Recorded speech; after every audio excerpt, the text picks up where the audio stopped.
नमस्कार मित्रांनो, तुमच्या सगळ्यांचं माझ्या यूट्यूब चॅनलवर स्वागत आहे. माझ्या या चॅनल थ्रू आपण विविध क्षेत्रातील लोकांशी गप्पा मारणार आहोत. त्यांच्या करिअरबद्दल जाणून घेणार आहोत. त्यांची स्ट्रगल लाईफ कशी होती, त्यांची जडणघडण कशी झाली याबद्दल माहिती घेणार आहोत.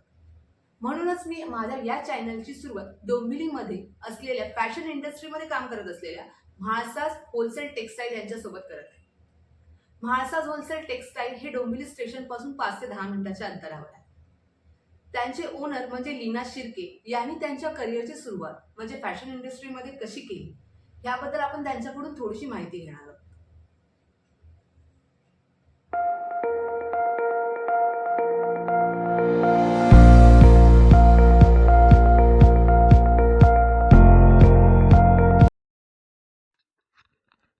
नमस्कार मित्रांनो, जसं मी आपल्याशी बोलली की आपण आज म्हाळसाज होलसेल टेक्सटाईल यांच्या ओनरशी बोलणार आहोत. तर मला थोडंसं करेक्शन करायचं आहे. आज आपण त्यांच्याशी नाही तर रेड FM 93.5 यांच्या RJ लीना शिर्के यांच्याशी बोलणार आहोत. तर जाणून घेऊया लीना शिर्के RJ की ओनर ऑफ द म्हाळसाज टेक्सटाईल. तर त्यांच्याशीच बोलूया. नमस्कार. कसे आहात तुम्ही? मी एकदम छान. तू कशी आहेस? मजेत. सगळ्यात पहिले मी थँक्यू बोलणार आहे, कारण माझ्या यूट्यूब चॅनलचा हा फर्स्ट एपिसोड आहे. आणि फर्स्ट एपिसोड म्हटल्यावर मला थोडीशी धाकधूक होती, थोडंसं नर्वसनेस होतं की मी फर्स्ट एपिसोड कोण मला चान्स देईल नाही देईल, आणि तुम्ही एका क्षणात तो चान्स दिला. त्याच्यामुळे खूप खूप थँक्यू. आता आपल्या प्रेक्षकांना तुमची ओळख RJ म्हणून पण झाली, म्हाळसाज टेक्सटाईलचे ओनर म्हणून पण झाली. तर आज आपण तुमच्या जडणघडणीबद्दलची थोडीशी माहिती घेऊया. त्याआधी मला तुमची थोडीशी ओळख म्हणजे थोडंसं इंट्रोडक्शन आमच्या प्रेक्षकांसाठी. ओके. नमस्कार फ्रेंड्स, मी Leena Shirke, Mhalsa wholesale textile market Dombivli ईस्टमधून. हे वाक्य तर तुम्ही रोज माझ्या फेसबुक चॅनलवरनं तर तुम्ही ऐकत असालच, पण त्याआधी म्हणजे लग्नाच्या आधी ज्या वेळेला मी रेडिओवरती जॉब करत होते त्यावेळेला एव्हरी डे नाशिकमध्ये सकाळी सकाळी एक आवाज यायचा, तो म्हणजे सुपर हिट्स 93.5 रेड FM वरती मी आहे तुमची RJ लीना. कसे आहात सगळे? मस्त मजेत ना? आणि हे Mhalsa wholesale textile. So Mhalsa हा माझा स्वतःचा ब्रँड आहे आणि म्हाळसा ग्रुप ऑफ बिझनेसचे माझे वेगवेगळे आउटलेट्स आहेत डोंबिवलीमध्ये. We are into the Paithani sarees, आणि आमचं spa and salon and academy पण आहे. Plus we are into the agro industry also. Okay, म्हणजे तुमची जी वाटचाल आहे ती खूप छान आहे. तर मला असं विचारायचं आहे की तुमच्या या बिझनेसची सुरुवात नक्की कशी झाली? कारण आता तुम्ही बोललात तसं तुम्ही RJ होतात, तर त्याच्यानंतर अचानक फॅशन इंडस्ट्री, टेक्सटाईल इंडस्ट्री का म्हणून, म्हणजे का असं तुम्ही निवडलं? लग्न झालं ना. म्हणजे मी RJ होते, रेड FMमध्ये मी RJ होते, ते मी नाशिकला असताना होते. त्यानंतर माझं लग्न झालं आणि मी लग्नानंतर मी इकडे शिफ्ट झाले, म्हणून मला तो जॉब सोडावा लागला. सो इकडे ज्या वेळेला आले त्यावेळेला ट्रेननी ट्रॅव्हलिंग करणं जमत नव्हतं, कारण नाशिकमध्ये लोकल ट्रेन वगैरे हे सगळं नाही आहे. सो दॅट ते इथे मला जमत नव्हतं आणि मला एक दिवस ते कळलं की ते मला जमणारच नाही आहे. म्हणून मी म्हटलं की मी जॉब तर नाही करणार, I will start with my own startup. So that मी सगळ्यात आधी आमचं सलॉन चालू केलं, कारण की सलॉन इंडस्ट्रीमध्ये पण मला एक्सपिरियन्स होता, कारण माझ्या आईचं नाशिकला पार्लर होतं. सो दॅट तो एक्सपिरियन्स अगदी लहानपणापासून आम्ही ते सगळं बघत होतो. आणि 10 वर्षांपूर्वी आम्ही इथे सलॉन चालू केलं. आणि मूळची नाशिकचीच असल्यामुळे, की नाशिक म्हटल्यानंतर येवला पैठणी ही अगदी जगप्रसिद्ध आहे. सो आपल्यासाठी, आपल्या मातीसाठी काहीतरी करायचं हे अगदी लहानपणापासून इच्छा होती.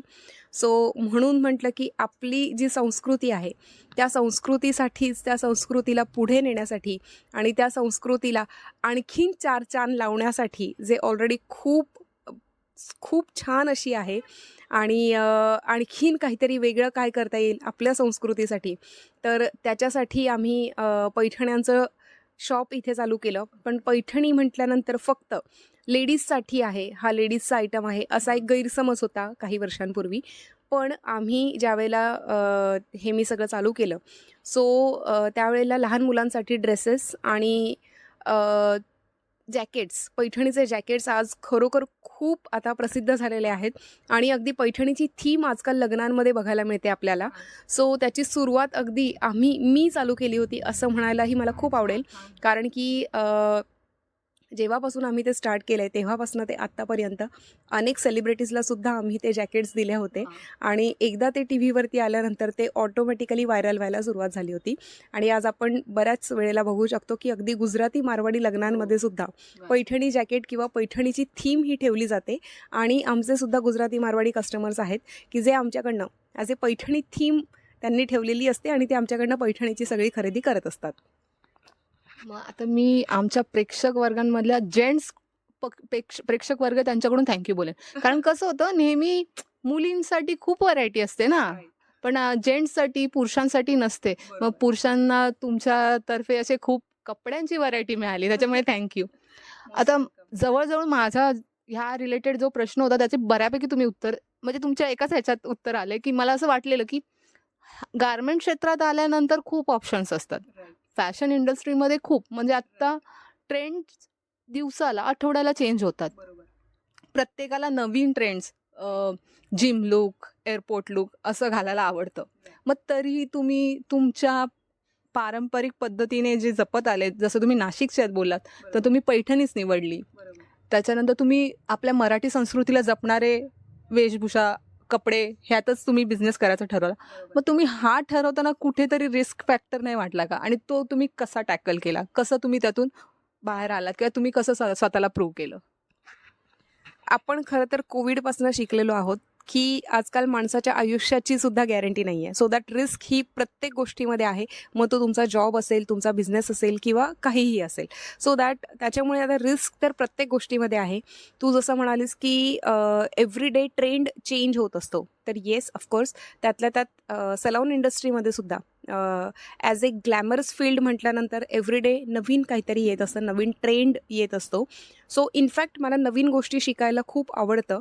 आम्ही म्हणजे 24 तास माझ्या डोक्यामध्ये तेच विचार असतात की नवीन आपण काय देऊ शकतो आणि नवीन आपण काय करू शकतो. सो पैठणीमध्ये मी पैठणी निवडण्यामागचं कारण हेच होतं की पैठणी म्हटलं की फक्त पारंपरिक, हा आधीचा एक गैरसमज होता की फक्त पारंपरिकमध्येच किंवा ट्रेडिशनलमध्येच आपण पैठणीला बघायचो. पण आज अगदी 3 पीसपासून, क्रेपटॉपपासनं, श्रगपासनं ते अगदी वेगवेगळ्या प्रकारांमध्ये जॅकेट्सपर्यंत शेरवानीसुद्धा आम्ही पैठणीमध्ये बनवलेली आहे आणि अगदी लेहेंगासुद्धा आम्ही पैठण्यांमध्ये बनवलेला आहे. सो आता तो ट्रेंड आपण नवीन एक चालू केलेला आहे असं म्हणायला हरकत नाही आहे. Traditional with trend. येस, म्हणजे मराठी माणूस असतो ना जो कुठे पण आपला ठसा उमटतोच, तो तसं ना, म्हणजे ट्रेंडमध्ये पण मराठीमुळे पण आलाच पाहिजे. करेक्ट. म्हणजे खूप मला आवडलं ते. आता तुमची जर्नी तुम्ही जशी चालू केली बोललात तसं आरजे, त्याच्यानंतर लग्न, त्याच्यानंतर हे सगळं, ह्या सगळ्या गोष्टी छोट्या नाही आहेत. म्हणजे हे एवढं मोठं साम्राज्य उभं करणं सोपं नाही आहे. तर त्यासाठी ते उभं करताना तुम्हाला नक्की असे काय प्रॉब्लेम्स फेस करावे लागले? फॅशन इंडस्ट्री खूप मोठी आहे, तर त्यात पाऊल टाकताना किंवा ते उभं करताना तुम्हाला काय काय फेस करावं लागलं? फेस म्हणशील तर बरंच काही करावं लागलं होतं. कारण की फेस आम्ही अजूनही करतो आहे. कारण प्रत्येक बिझनेस हा रन करणं हे एवढं इझी नसतात आणि ते जे बिझनेस करतात तेच समजू शकतात की बाबा काय नवीन, रोज नवीन जसे ट्रेंड्स येत असतात तसे प्रॉब्लेम्स पण रोजच्यासाठी नवीन येत असतात. सो पण प्रॉब्लेम्समधनं ओव्हरकम कसं करायचं हे पण आपला बिझनेसच आपल्याला शिकवतो की कशा पद्धतीने आपण त्याच्यामधनं मार्ग काढायचा हे आपण नवीन गोष्टी त्यावेळेला आपण नवीन गोष्टी शिकतो आणि ऑटोमॅटिकली आपण त्याच्यामधनं मार्ग काढत असतो. 5 ते 6 वर्षांपूर्वी ज्यावेळेला मी हे शॉप चालू केलं होतं, गोगरासवाडीमध्ये आमचं छोटंसं शॉप होतं. पण ते अगदी छोटं शॉप होतं आणि तो बिझनेस चालू केला आणि लगेचच काही दिवसामध्ये कोविड आणि कोरोना आणि त्याच्यामुळे लॉकडाऊन झालं. तर लॉकडाऊन चालू झाल्यानंतर बट ऑब्व्हियस की मला ते शॉप क्लोज करावं लागलं, शटडाऊन करावं लागलं. त्यानंतर आम्ही इथे म्हस्करवाड्यामध्ये शॉप चालू केलं होतं आणि 2 वर्षांपूर्वी असं झालं की खूप जोरात पाऊस आला होता आणि त्या पावसामुळे त्या वाड्याची एक भिंत कोसळली, ज्यामुळे आम्हाला नोटीस आली की बाबा ती आता बिल्डिंग पाडावी लागणार आहे. सो दॅट म्हणून आम्हाला तेही शॉप खाली करावं लागलं. नशीब आमचं चांगलं की आम्हाला कोणालाही काही झालं नाही. आम्ही अगदी सुखरूप होतो, कारण आम्ही शॉपमध्येच होतो ज्यावेळेला ते सगळं सामान तुमचं? सामान जे होतं ते शॉपमध्येच होतं, पण फक्त एकच भिंत कोसळली होती आणि KDMCची नोटीस आल्यामुळे आम्हाला ते सगळं ती पूर्ण बिल्डिंग पाडावी लागली, असं आहे. ओके. म्हणजे देवाच्या कृपेने होय. देवाने तुम्हाला मार्ग दाखवत राहिला बरोबर. आणि तुम्ही इथपर्यंत आलात. बरोबर. आता ह्या सगळ्यात ह्या क्षेत्रात अजून कोणाला म्हणजे आजच्या पिढीला यायचं असेल, त्यांना यात करिअर करायचं असेल, तर तुम्ही काय गाईड कराल? म्हणजे आता मला माहिती आहे, म्हणजे मी बाहेर बघितलं की तुमच्या इथे शिवण वर्ग लिहिलेला आहे, बरोबर. तर त्याची कोचिंग तुमच्याकडून दिली जाते, बरोबर. तर त्याबद्दल थोडक्यात माहिती तुम्ही द्याल का? ओके. शिवण क्लासेस चालू करण्यामागचं माझं सगळ्यात मेन इंटेन्शन होतं की आम्ही ज्या वेळेला लहान मुलांचे ड्रेसेस, जॅकेट्स या सगळ्या गोष्टी चालू केल्या, त्यावेळेला आमच्याकडे रिक्वायरमेंट खूप होती, डिमांड प्रचंड होती, अजूनही आहे, आजही आहे. पण त्यावेळेला मला कोणी चांगलं स्टिचिंग करणारं कोणी मिळत नव्हतं. आम्ही खूप वर्ष मास्टर लोक शोधत होतो, पण त्यावेळेला आम्हाला कोणी मिळत नव्हतं. मग हळूहळू आम्हाला एक मास्टर मिळाले, मग त्यांच्यासोबत मग दुसरी आमची एक टीम उभी राहिली. मग त्यानंतर आता गुढीपाडव्यासाठी आता तू बघितलं असशील तर आपण गुढी वस्त्र पण बनवलेले आहेत. सो दॅट इन्क्वायरीज भरपूर आहेत. पण मग ते फुलफिल कसं करायचं? कारण की आपण फक्त इथेच नाही, all over Maharashtra, all over India किंवा आउट ऑफ इंडियासुद्धा आपण सप्लाय सगळीकडे करत असतो, कारण की आपले रिसेलर्स आहेत तेवढे. सो दॅट कुणाला हे तेवढं जमत नाही आहे, हे ज्या वेळेला माझ्या लक्षात आलं, मग मी ठरवलं की आपणच शिकवूया. मग मी एक जी फॅशन डिझायनर होती तिला अपॉइंट केलं आणि तिला सांगितलं की आपल्याला हे पुढे न्यायचं आहे, आपण आपली एक टीम उभी करूया, आपण फ्रीमध्ये शिकवूया. सो दॅट ती आता फ्रीमध्ये शिकवते आणि मग आम्ही त्याच मुलींकडनं आम्ही वर्क डन करून घेतो. जी फिनिशिंग आम्हाला हवी होती ती त्याच फिनिशिंगमध्ये आम्ही त्यांना शिकवतो. सो दॅट ते आमचं स्टुडंट आहेत. सो आम्हाला जसं हवं आहे तसं ती लोकं काम करून देतात. म्हणजे इतकं छान तुम्ही काम केलंय ना, मुलींना त्यांच्या पायावर उभं केलं, हो. एम्प्लॉयमेंट प्रोव्हाइड केली. जसं आपण म्हणतो ना, एक बिझनेसमॅनचं टार्गेट हे असतं की आपल्याकडून एम्प्लॉयमेंट प्रोव्हाइड झाली पाहिजे. बरोबर. तर तुम्ही ती एम्प्लॉयमेंट प्रोव्हाइड केली, एम्प्लॉयमेंट जनरेट केली, मुलींना त्यांच्या पायावर उभं केलं. Right. सो खरंच खूप ग्रेट आहेत तुम्ही. त्याबद्दल मला खूप कौतुक वाटलं तुमचं. मग Thank you. आता हे जे शिवण वर्ग आहेत ते चालू आहेत काय, कसं? येस येस, ऑफकोर्स ते चालू आहेत आणि ते मी चालूच ठेवणार आहे पुढेही, कारण की ट्रेंड चेंज होत असतो ना, तो नवीन काहीतरी सगळ्यांना शिकायचं असतं सुद्धा आणि नवीन नवीन गोष्टी लॉन्च करायला मलाही आवडत असतं. कारण की आता जसा गुढीपाडवा जवळ येतो तर गुढी वस्त्र सगळ्यांना हवं असतं. गुढी वस्त्रासोबतच मग तोरणं हवी असतात, पैठणीची तोरणं हवी असतात. त्यानंतर मग गणपती येतात. गणपतीच्या वेळेला गणपती आसन असेल किंवा तोरणं असतील, आणखीनही बऱ्याचशा वेगवेगळ्या गोष्टी आपण बनवत असतो. सो त्या प्रत्येक गोष्टीसाठी आपल्याला रिक्वायरमेंट ही कारागिरांची, मास्टर लोकांची असतेच असते. हां. सो दॅट हे क्लासेस तर चालूच राहणार आहेत. मग जर कोणाला हे क्लासेस जॉईन करायचं असतील Yes. तर त्यांना कसं काय गाईड कराल तुम्ही? ऑफकोर्स 50 वर्ष वयोगटापर्यंत आपण त्यांना ॲडमिशन्स देऊ शकतो आणि फ्रीमध्ये आपण हे सगळेचे सगळे क्लासेस घेतो. मग ते नऊवारी साडी शिवण्यापासून असेल किंवा ब्लाऊज शिवण्यापर्यंत आहे. अगदी लहान मुलांचे ड्रेसेस असतील, परकर पोलकी असतील, वन पीस असेल, सगळ्या प्रकारचे आपण जे पैठणीचे ड्रेसेस आहेत ते सगळं आपण शिकवत असतो. मला कौतुक या गोष्टीचं वाटलं की मला असं वाटलं जॅकेट, पर्स, लहान मुलींचे कपडे, नऊवारी इथपर्यंतच माझी इमॅजिनेशन होती. त्याच्यानंतर बाहेर मी बघितलं पाडव्यासाठीचे कपडे वगैरे लावलेले आहेत. पण आता ते गणपतीसाठी पासूनचं म्हणजे Yes. तुम्ही इतकं खोल गेलायत ना, त्या कुठेच नाही सोडलं. पैठणीला सगळीकडे घेऊन गेलायत. तर मला एकच प्रश्न आहे की तुम्ही आता ह्याच करिअर म्हणून निवडलं, त्याच्यानंतर तुमचं जसं तुम्ही बोललात तुमचं पार्लरही होतं, करेक्ट? मग जे पार्लरची सुरुवात तुमची कशी होती? आणि पार्लरचे पण तुम्ही क्लासेस देतात, जसं तुम्ही शिवणचे क्लास देतात तसं पार्लरचं पण आहे. मग त्यासाठी तुम्ही लोकांना काय गाईड कराल? ओके. पार्लरचे सुद्धा आपल्याकडे क्लासेस आहेत, ते पण गव्हर्नमेंट सर्टिफाईड आपले हे सगळेचे सगळे क्लासेस आहेत आणि बाहेर ज्या कोर्सेसची फी 60,000 to 70,000 रुपीज असते ते डिप्लोमा कोर्स आपण फक्त आणि फक्त 5,000मध्ये देतो, कारण की आपल्याकडे जसं मी म्हटलं की गव्हर्नमेंट सर्टिफाईड आपले सगळेचे सगळे कोर्सेस आहेत. सो मेन माझं इंटेन्शन हेच आहे की एम्प्लॉयमेंट जनरेशन हे माझं इंटेन्शन आहे. कारण की ती रिक्वायरमेंट जेवढी रिक्वायरमेंट मला आहे तेवढं माझी इच्छा असते की बाबा तेवढी जास्तीत जास्त लोकांनी आलं पाहिजे. कारण आज माझ्याकडे मेहंदी आर्टिस्ट आमच्याकडे खूप कमी पडतात, मेकअप आर्टिस्ट कमी पडतात, कारण की फक्त एक माणूस एवढं सगळं नाही करू शकत. त्याच्यामुळे आम्हाला माणसांची गरज असते आणि आहे, आणि ती पुढेही भविष्यामध्ये वाढतच राहणार आहे. हे मला आत्तापासून माहिती आहे.